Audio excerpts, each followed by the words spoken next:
Assalamualaikum guys, King Chess balik lagi di video kali ini. Kali ini saya pengen bahas partai catur yang sangat epik antara Adolf Anderssen melawan Jean Dufresne. Partai ini terjadi pada 1852. Sebelum kita ke partainya, buat kalian yang belum nge-sub, jangan lupa buat subscribe channel ini ya, biar kalian gak ketinggalan video dari saya. Oke, marilah kita langsung ke partainya. Di sini Anderssen sebagai putih dan Dufresne sebagai hitam. Permainan dibuka dengan pembukaan Italia, yaitu pion E4 dan E5, disambung kuda F3 menyerang pion, dan kuda C6 melindungi pion. Kemudian gajah ke C4. Dufresne memilih gajah ke C5 yang menandai variasi Giosso piano. Dilanjut pion B4. Guys, gerakan pion B4 ini disebut dengan Evans Gambit. Tujuan dari gerakan ini adalah menggeser gajah milik hitam dari menyerang pion lemah di F2. Juga untuk memperlambat proses pengembangan perwira hitam karena dia akan disibukkan dengan gajahnya. Oke, Dufresne menerima gambit, disambung pion ke C3 menyerang gajah. Gajah dimundurkan ke A5. Next, pion D4 dimainkan untuk menawarkan pertukaran. Tawaran diterima, pion kali pion. Bukan kuda kali pion, tapi Anderssen langsung rokade pendek. Oke, di sini Dufresne terus mendorong pionnya ke D3. Mungkin sebagian dari kita bakal takut ya kalau ada pion yang nerobos pertahanan. Tapi tidak buat Anderssen. Dia mengabaikan pion itu dan memainkan menteri ke B3 cuy. Menyerang pion lemah di F7 dua kali. Dufresne menjawabnya dengan menteri ke F6. Next pion E5 menyerang menteri. Jika kuda kali pion, ada benteng ke S1, pion D6, dan gajah ke G5 menyerang menteri. Menteri F5, kuda kali kuda, pion kali kuda, dan menteri B5 skak gajah. Di sini, menteri harus menutup, lanjut menteri kali pion sekak, raja geser, dan menteri kali gajah ya. Karena jika pion menutup, ada benteng kali pion skak ster. Kuda menutup, benteng kali kuda sekak, raja F8, benteng kali pion sekak, menteri kali benteng, menteri C5 sekak, raja E8, dan gajah kali menteri sekak, raja kali gajah, dan menteri kali gajah. Kuda dan menteri melawan benteng dan pion. Jelas putih sangat diunggulkan.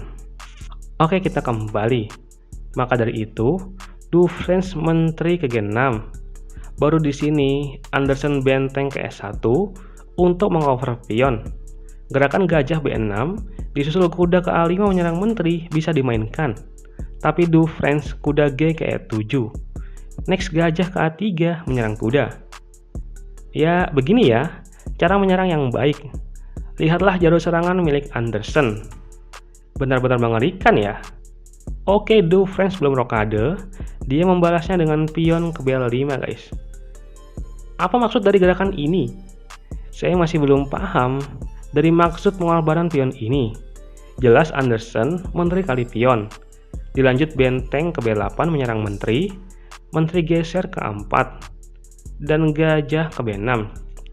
Next pengembangan kuda B ke D2 sekaligus menghubungkan bentengnya. Dufresne masih belum rokade, dia memainkan gajah ke B7. Kuda naik ke A4 dan menteri ke F5 guys. Wow, gerakan yang tidak baik karena Anderssen meresponnya dengan gajah kali pion D, sekaligus melancarkan serangan bayangan ke arah menteri. Takut ancaman kuda D6 skak ster, Dufresne menggeser menterinya ke H5. Tapi tetap saja, Anderssen kuda F6 skak ster dengan mengorbankan kudanya.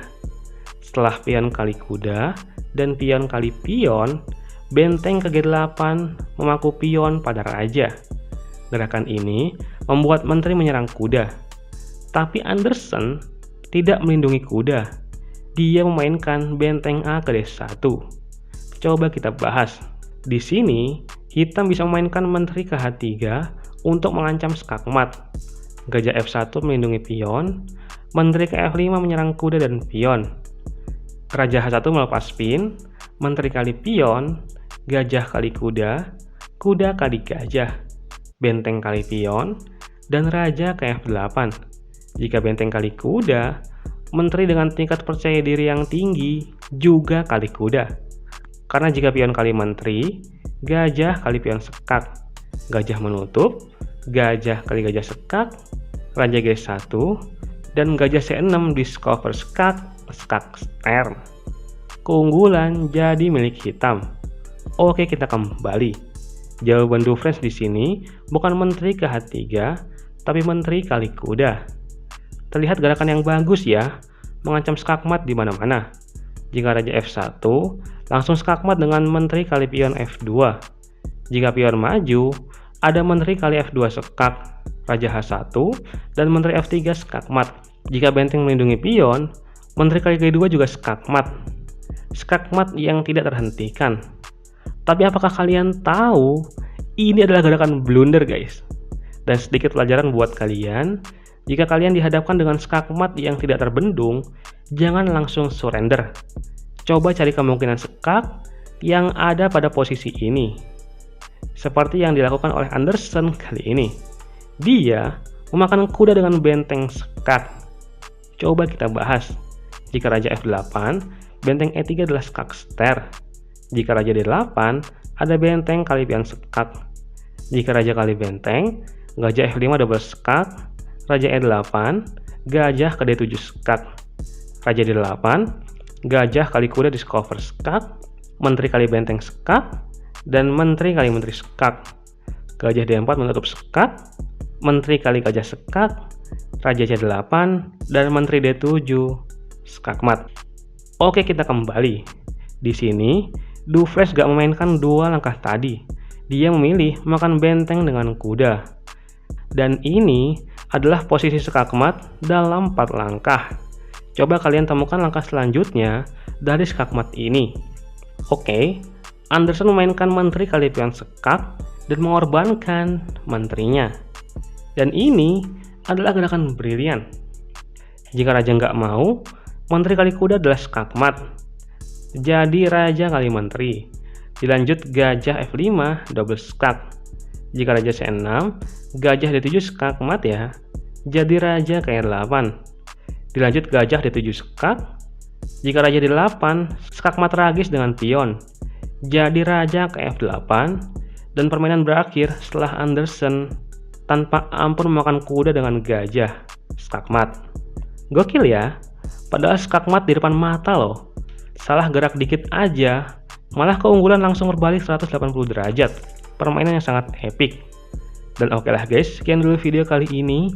Semoga bisa menghibur dan memberikan manfaat. Banyak kurangnya saya mohon maaf. Salam King Chess dan terima kasih guys.